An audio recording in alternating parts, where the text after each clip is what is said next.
सुप्रभातम छात्रों।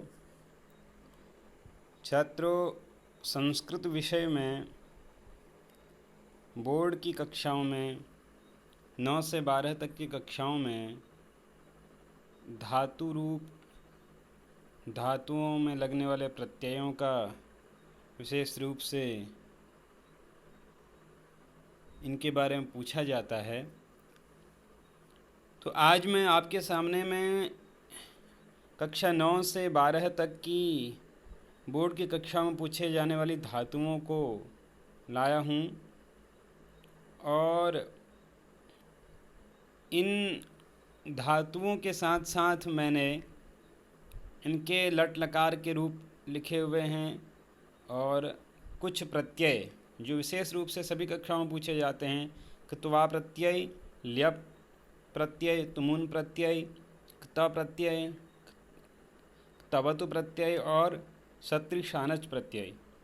इतने प्रत्ययों के बारे में आप आज इस वीडियो के माध्यम से पढ़ेंगे।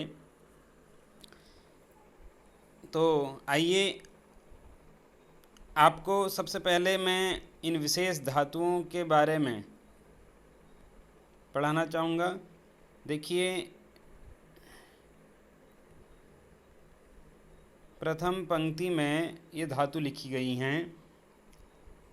क्रम से आप इन धातुओं को देखिए। भू, पठ, हस, नम, गम, लिख, पा, स्था, दृश, अस, कथ, भक्ष, घ्रा, क्रुध, हन, श्रु, नृत, स्पृश, चुर, कथ, सेव, लभ, रुच, मुद, याच, नी, ह्री, भज, पच, क्री, ज्ञा। ये इतनी मूल धातुएं हैं। तो मूल धातुओं से जब हम इनके लकारों में रूप बनाते हैं तो उसी को हम क्रिया बोलते हैं। भू धातु का लट लकार में भवती बनता है। मैंने एक एक रूप सबके सामने में लिख दिया है।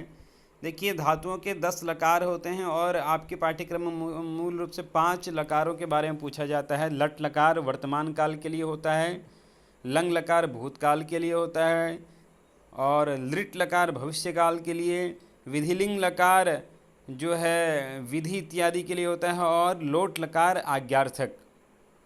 ये 5 लकार आपके पाठ्यक्रम में होते हैं। वैसे तो 10 लकार में रूप चलते हैं, लेकिन माध्यमिक कक्षाओं में 5 लकारों को ही पूछा जाता है। तो आप लोग अपनी पुस्तकों से, आपकी जो पुस्तकें हैं उन पुस्तकों में भी इन 5 लकारों में कुछ धातुओं के रूप लिखे हुए होते हैं। उन धातु रूपों को याद कर लें। पठती का एक रूप याद कर लें 5 लकारों में, पठ धातु का, या लिख का कर लें, या गम का कर लें, गच्छति जिससे बनता है। तो इसी प्रकार से अन्य रूप भी चलते हैं। प्रायः कुछ धातु रूपों में परिवर्तन होते हैं, बाकी प्रायः अधिकतर रूप वैसे ही चलेंगे। तो भू का भवती, लट लकार का प्रथम पुरुष एक वचन में भवती बनेगा। पठ का पठती, हस का हसती, नम का नमति। तो ये तो लट लकार के रूप हैं। भवती अर्थात होता है, पठती पढ़ता है, हसती हंसता है। इस प्रकार से ये रूप चलेंगे। अब एक रूप में बोल दे रहा हूँ। भवती भवतः भवन्ति, भवसि भवथः भवथ, भवामि भवावः भवामः।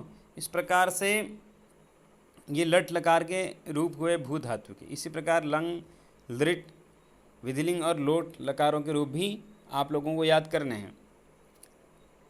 छात्रों, धातु रूप तो आप लोग कक्षा 6 से ही पढ़ते आए हैं। यहाँ पर मुख्य आपको जो पढ़ाना है वो है प्रत्यय। देखिए, भू धातु में जब त्वा प्रत्यय लगाएंगे तो क्या बनेगा, ये आपने ध्यान रखना है। भू में त्वा प्रत्यय लगा के भूत्वा बनेगा, भूत्वा।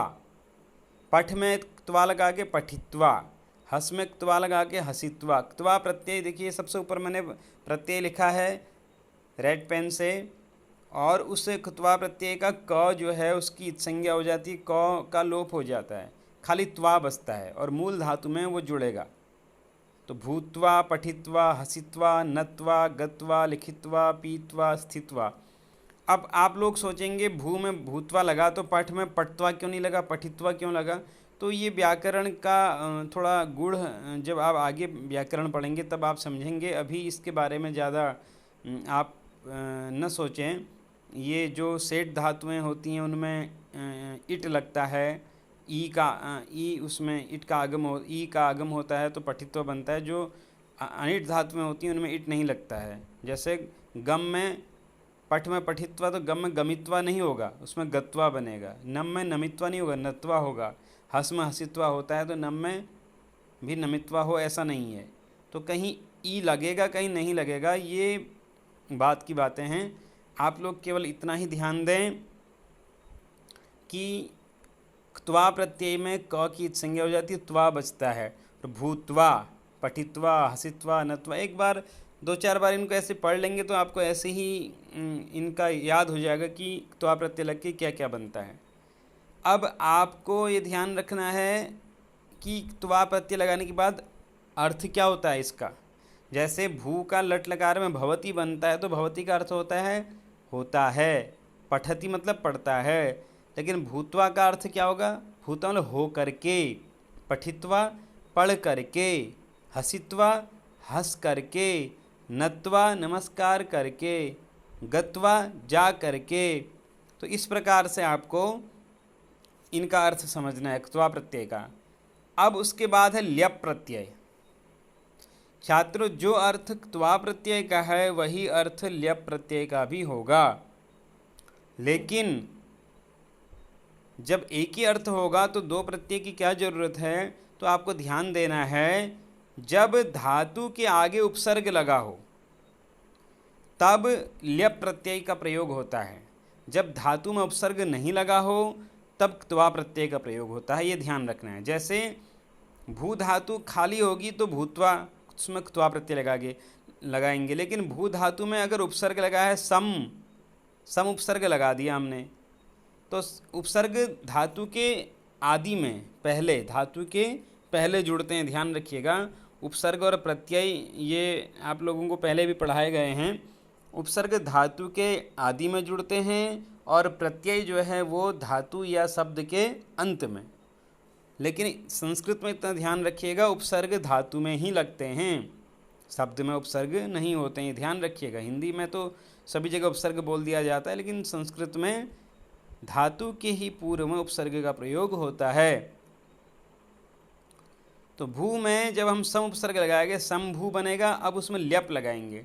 ल्यप में भी आपको ध्यान रखना है, ल्यप में लौ की संज्ञा हो जाती है, लौ हट जाता है और प भी हट जाता है, खाली य बचता है। त्वा का त्वा बचा और ल्यप का य बचा खाली, तो समभूय। ऐसे ही पठ धातु में प्र उपसर्ग लगा दिया तो प्रपठ बना। अब उसमें ल्यप लगाएंगे, त्वा नहीं लगाएंगे, प्रपठ्य। ऐसे ही हस धातु में जब वी उपसर्ग लगा है तो अब वी उपसर्ग के साथ हस धातु होगी तो विहस। अब विहस में जो है हम त्वा प्रत्यय नहीं लगाएंगे, ल्यप लगाएंगे, विहस्य। तो छात्रों, आपको ये ध्यान देना है कि जब धातु बिना उपसर्ग की होगी तो उसमें त्वा प्रत्यय लगाएंगे, और जब धातु उपसर्ग के साथ होगी तो उसमें ल्यप प्रत्यय लगाएंगे। इतना आपको ध्यान रखना है। नम धातु में जब त्वा नहीं होगा तो नत्वा बनेगा। नम धातु में जब उपसर्ग नहीं होगा तो त्वा प्रत्यय लगेगा, नत्वा। लेकिन उपसर्ग होगा प्रणम तो ल्यप लग जाएगा, प्रणम्य। ऐसे ही गम में गत्वा बिना उपसर्ग के और उपसर्ग के साथ आगत्य। लिख में लिखित्वा और उपसर्ग के साथ विलिख्य। तो ये मैंने कुछ विशेष धातुओं में उपसर्ग लगा करके दिखाया है, बाकी अन्य धातुओं को छोड़ दिया है यहाँ ल्यप प्रत्यय में।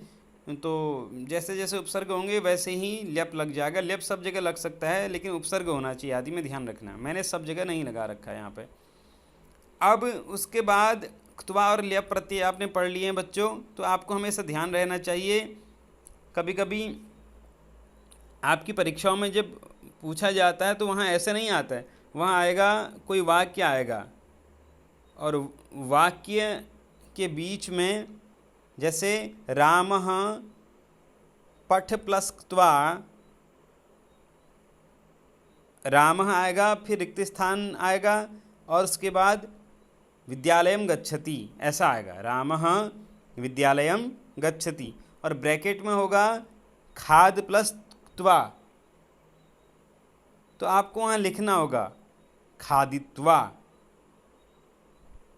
क्यों खाद प्लस त्वा लिखा है तो रामः खादित्वा विद्यालयम गच्छति, राम खा करके विद्यालय जाता है। तो ये ध्यान रखना है। अब आपने त्वा और ल्यप को समझ लिया। अब तुमुन प्रत्यय है। तुमुन प्रत्यय का अर्थ पहले समझिए। तुमुन प्रत्यय का अर्थ होता है के लिए। त्वा और ल्यप प्रत्यय का अर्थ होता है करके। जैसे पठित्वा पढ़ करके, लिखित्वा लिख करके, खादित्वा खा करके। ऐसे ही तुमुन प्रत्यय का होता है के लिए। जैसे पठितुम पढ़ने के लिए, लेखितुम लिखने के लिए, भवितुम होने के लिए। ये ध्यान रखना है। तुमुन प्रत्यय में केवल तुम बचता है, बस तुम। उ और न की संज्ञा हो जाती है तुम अर्थात म जो है वो हलंत होगा। जैसे भू धातु में तुमुन लगाएंगे भवितुम, पठ में तुमुन लगाएंगे पठितुम, हस में तुमुन हसितुम, नम में तुमुन नंतुम, गम में तुमुन गंतुम अर्थात जाने के लिए, हसितुम हंसने के लिए, नंतुम नमस्कार करने के लिए, लेखितुम लिखने के लिए, पातुम पीने के लिए, स्थातुम रुकने के लिए, द्रष्टुम देखने के लिए, भवितुम। अस धातु, ये अस धातु का ध्यान रखिएगा आप लोग। ये अस धातु देखिए, अस मतलब अस्थि जो रूप बनते हैं, इसका यहाँ आपको ध्यान रखना है कि इसमें जब हम त्वा प्रत्यय लगाएंगे तो अस में भूत्वा बनेगा, भू धातु की तरह बन जाएगा। और ऐसे ही इसमें हम उपसर्ग के साथ भी प्रभु या शंभु या ऐसा बनेगा। ऐसे ही और तुमुन में भी भवितुम बनेगा अस का। तो अस धातु का भू धातु के जैसे रूप बनते हैं बहुत जगह, ये ध्यान रखना है हमें। कथ का कथयितुम, भक्ष का भक्षयितुम, घ्रा जिघ्रति मतलब सूंघना, तो घ्रातुम। ये सभी के तुमुन वाले रूप इस पंक्ति में लिखे गए हैं छात्रों। देखिए ये तुमुन की पंक्ति है और इसमें सभी तुमुन वाले रूप लिखे गए हैं। अब उसके बाद क्ता प्रत्यय है। क्ता प्रत्यय में आपको थोड़ा ध्यान देना है। देखिए अभी तक के जो तीनों प्रत्यय आए थे ये तो अव्यय बन जाते हैं। धातु में ये प्रत्यय लगाने के बाद वो धातु रूप जो शब्द बनता है वो अव्यय बन जाता है। भूत्वा, संभूय, भवितुम। अव्यय का अर्थ आप समझिए कि अव्यय मतलब उनमें कोई परिवर्तन नहीं होता है, फिर वो वैसे ही रहते हैं। जैसे भूत्वा है ना, अभी भूत्वा ही रहेगा, इस भूत्वा के रूप नहीं बना पाएंगे हम अलग अलग। संभूय ये बिल्कुल ऐसे ही रहेगा, भवितुम भी ऐसे ही रहेगा, इनमें परिवर्तन नहीं होगा। लेकिन क्ता प्रत्यय जो है ये धातु में जब क्ता प्रत्यय लगता है ये भूतकाल के अर्थ को बताता है। भूतकाल के अर्थ में क्ता प्रत्यय होता है और क्ता प्रत्यय लगने के बाद इनके रूप चलते हैं शब्द रूप की तरह। भू में हम क्ता प्रत्यय लगाएंगे तो पुल्लिंग में भी बनेगा, स्त्रीलिंग में भी बनेगा और नपुंसक लिंग में भी बनेगा। पहले क्त्वा ल्यप और तुमुन में ये बात नहीं थी। क्त्वा ल्यप और तुमुन में तो एक एक ही शब्द बन रहे थे, लेकिन क्ता प्रत्यय लगाने के बाद तीन तीन बनेंगे। जैसे भू में क्ता प्रत्यय लगाया, क्ता का त बचता है खाली, तो भूतः, क्ता का त बचेगा, भूतः बनेगा पुल्लिंग में, और स्त्रीलिंग में भूता और नपुंसक लिंग में भूतम। ऐसे ही पठ का पठितः पुल्लिंग और पठ का स्त्रीलिंग में पठिता और पठ का नपुंसक लिंग में पठितम। जैसे मया श्लोकः पठितः, मया श्लोकः पठितः ने मेरे द्वारा श्लोक पढ़ा गया। और मया कविता पठिता, मेरे द्वारा कविता पढ़ी गई। और मया काव्यम पठितम, मेरे द्वारा काव्य पढ़ा गया। अर्थात ये कर्मवाच्य में ये प्रत्यय होते हैं, इसलिए कर्म में जो विभक्ति होगी, कर्म जिस लिंग में होगा उसी लिंग में ये रूप भी चलेंगे, ध्यान रखना है हमें। क्योंकि कर्म के ही अनुसार इसके रूप चलेंगे। अब हमें ये ध्यान देना है, पठितः के भी जैसे राम के रूप चलते हैं, जैसे पठितः के सातों विभक्ति में रूप चलेंगे। पठितः, पठितौ, पठिताः, पठितम, पठितौ, पठितान, ऐसे करके पुल्लिंग में। फिर स्त्रीलिंग में भी और नपुंसक लिंग में इनके रूप चलेंगे। तो इस त प्रत्यय वाले जो शब्द हैं इनके सातों विभक्तियों में शब्द रूप की तरह रूप चलते हैं और ये भूतकाल के अर्थ में होता है। कर्मवाच्य में ये शब्द बनते हैं, कर्मवाच्य में इनका प्रयोग होता है, ध्यान रखना है हमें। जहाँ इन शब्दों का प्रयोग होगा वहाँ कर्ता जो है, वहाँ कर्ता तृतीया में होगा, कर्ता में तृतीय विभक्ति होगी वहाँ पे, ये ध्यान रखना है हमें। उसके बाद क्तवतु प्रत्यय है, क्तवतु। और क्तवतु प्रत्यय भी भूतकाल के अर्थ में होता है।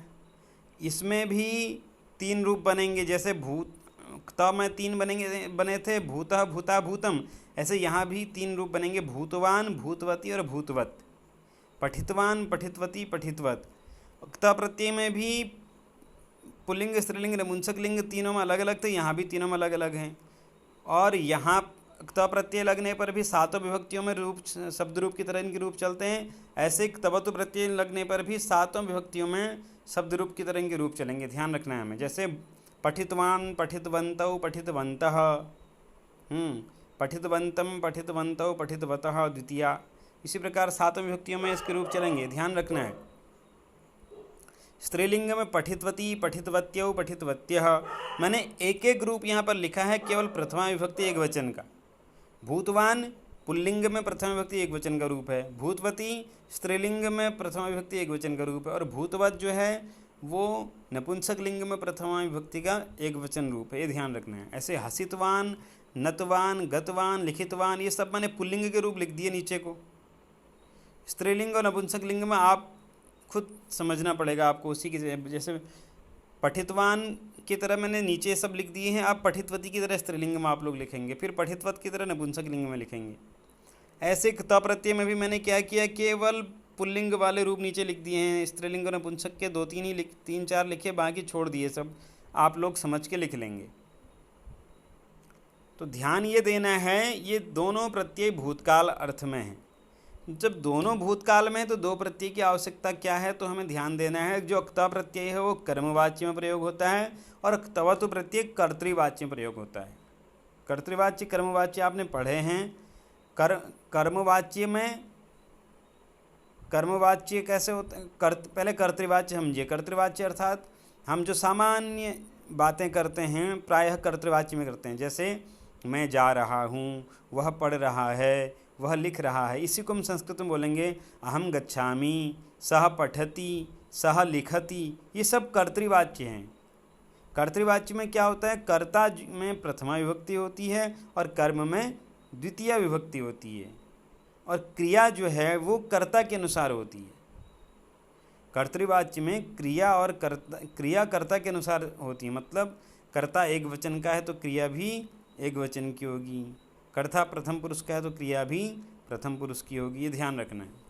और कर्मवाच्य में क्या होता है, क्रिया जो है वो कर्म के अनुसार होती है और कर्म में तृतीय विभक्ति होती है, कर्म में प्रथमा विभक्ति होती है। कर्मवाच्य में क्रिया कर्म के अनुसार होती है और कर्म में प्रथमा विभक्ति होती है, और कर्ता में तृतीय विभक्ति, इतना ध्यान देना है। फिर से बोल रहा हूँ, कर्तृवाच्य में कर्ता में प्रथमा विभक्ति, कर्मवाच्य में कर्ता में तृतीय विभक्ति, कर्तृवाच्य में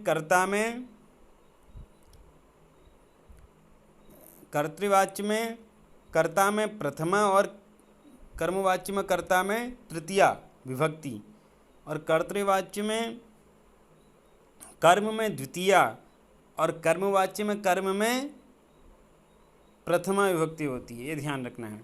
कर्तृवाच्य में क्रिया कर्ता के अनुसार, कर्मवाच्य में क्रिया कर्म के अनुसार, ये ध्यान रखना है हमें। तो अक्ता प्रत्यय के रूप कर्मवाच्य में और क्तवतु प्रत्यय के रूप कर्तृवाच्य में प्रयोग होते हैं, और दोनों भूतकाल अर्थ में ही हैं। जैसे भूतः मतलब पठितः मतलब पढ़ा गया, और पठितवान मतलब पढ़ा। हसितः हंसा गया, हसितवान हंसा, इतना ध्यान रखना है। ऐसे ही जैसे हिंदी में समझे पहले हम कर्तृवाच्य कर्मवाच्य को, हिंदी में हम जैसे बोलते हैं मैं जा रहा हूँ, ये कर्तृवाच्य है, और इसी को हम कर्मवाच्य में कहेंगे मेरे द्वारा जाया गया। मैं पढ़ रहा हूँ ये कर्तृवाच्य है, और मेरे द्वारा पढ़ा गया ये कर्मवाच्य है। तो बस ऐसे ही हमें ध्यान रखना है। तो मैं पढ़ रहा हूँ, अहम पठामी, या भूतकाल में ही बोले हम दोनों को, मैंने पढ़ा, अहम पठितवान, मैंने पढ़ा, अहम पठितवान कर्तृवाच्य, और मेरे द्वारा पढ़ा गया मया पठितः या मया पठितम, ऐसे करके बोलेंगे। अब है क्षत्रि सानच प्रत्यय। क्षत्रि सानच प्रत्यय में ये दोनों प्रत्यय वर्तमान काल के लिए प्रयोग होते हैं।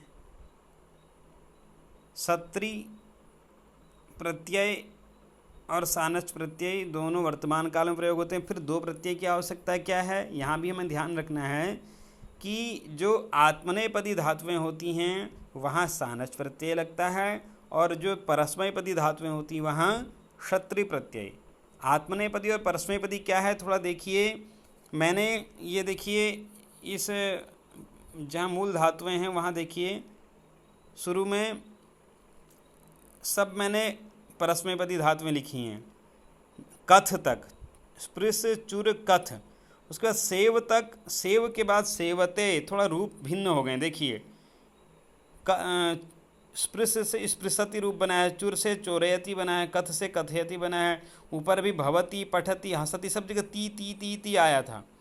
लेकिन सेव के रूप जहाँ से चल रहे हैं वहाँ सेवते, लभ के रूप में लभते, रुच में रोचते, मुद में मोदते, याच में याचते, यहाँ पर ते वाले रूप आए हैं। तो ये परस्मैपदी आत्मनेपदी ये धातु रूपों का एक, धातु रूपों को लिखने का एक तरीका मान लीजिए आप, एक तरीका है। परस्मैपदी में अलग तरीके से धातु रूप प्रयोग होते हैं और आत्मनेपदी में अलग तरीके से। तो ऐसा नहीं है कि हम जिसको चाहें उसको परस्मैपदी आत्मनेपदी में चला लें, नहीं। ये व्याकरण में निर्धारित किया गया है कि कौन से धातु के रूप परस्मैपदी होंगे और कौन से धातु के रूप आत्मनेपदी होंगे। लेकिन कुछ धातुएं उभयपदी भी होती हैं। उभय मतलब दोनों, उभयपदी दोनों पदों में चलने वाली। जैसे नी, अब देखिए सबसे नीचे की 6 धातुएं उभयपदी हैं। नी मतलब नयति और नयते, दोनों में चलेंगे इसके रूप। री हरति हरते, भज भजति भजते, पच पचति पचते, क्री करोति कुरुते, ज्ञा जानाति जानीते। तो इनके रूप दोनों प्रकार से चलेंगे, परस्मैपदी के अनुसार भी, आत्मनेपदी, इनको उभयपदी कहते हैं। तो अब हमें देखना है क्षत्रि सानच प्रत्यय। जो क्षत्रि प्रत्यय होता है वो केवल परस्मैपदी धातुओं में ही लगेगा। तो देखिए मैंने ऊपर 3 धातुओं में क्षत्रि प्रत्यय का प्रयोग किया, फिर बाकी छोड़ दिया नीचे जहाँ तक परस्मैपदी हैं सब वैसे ही चलेंगे। जैसे वर्तमान अर्थ में होते हैं ये प्रत्यय। भू में जब क्षत्रि लगाएंगे तो भवन बनेगा पुल्लिंग में। भवन का अर्थ है होता हुआ, और भवंती का अर्थ होती हुई, वो स्त्रीलिंग में है। पठन पढ़ता हुआ, पठंती पढ़ती हुई। जैसे पठन छात्र गायति, छात्र पठन गायति, छात्र पढ़ता हुआ गा रहा है, मतलब पढ़ भी रहा है और बीच बीच में गुनगुनाने भी लग जा रहा है। तो जब एक काम को करते हुए कोई दूसरा काम किया जाता है तब पहले वाले काम में ये क्षत्रि प्रत्यय का प्रयोग होता है। जैसे वो जाता हुआ खा रहा है, या वो खाता हुआ जा रहा है, खाता हुआ जा रहा है। सह खादन गच्छति। और कोई लड़की होगी तो सा खादंती गच्छति। वो हंसता हुआ जा रहा है, सह हसन गच्छति। और वो हंसती हुई जा रही है, सा हसंती गच्छति। इस प्रकार से इनके रूप चलेंगे। अब ये एक एक रूप मैंने लिखे हैं, ये भी 7 विभक्तियों में रूप चलेंगे। देखिए आप ध्यान रखिए, ये पूरे 2 पेजों में यहाँ पर रूप हैं। पहले पेज में लट लकार का एक रूप दे रखा है मैंने, बाकी सब आप खुद देखेंगे किताब से। क्त्वा प्रत्यय, ल्यप प्रत्यय, तुमुन, 3 प्रत्यय मैंने पहले पेज में दिए हैं। ये तीनों में एक एक ही शब्द बनता है, इसमें कोई परिवर्तन नहीं होने वाला है। लेकिन आगे क्ता प्रत्यय में 3 बनेंगे, पुल्लिंग, स्त्रीलिंग, नपुंसकलिंग, और तीनों के सातों विभक्तियों में रूप चलेंगे। क्तवतु प्रत्यय में भी 3 बनेंगे, पुल्लिंग, स्त्रीलिंग, नपुंसकलिंग, और इनको भी सातों विभक्तियों में रूप चलेंगे। ऐसे ही क्षत्रिय सानच में भी 3 रूप बनते हैं। मैंने यहाँ 2 ही लिखे हैं, नपुंसकलिंग की जरूरत यहाँ पड़ती नहीं है प्रायः।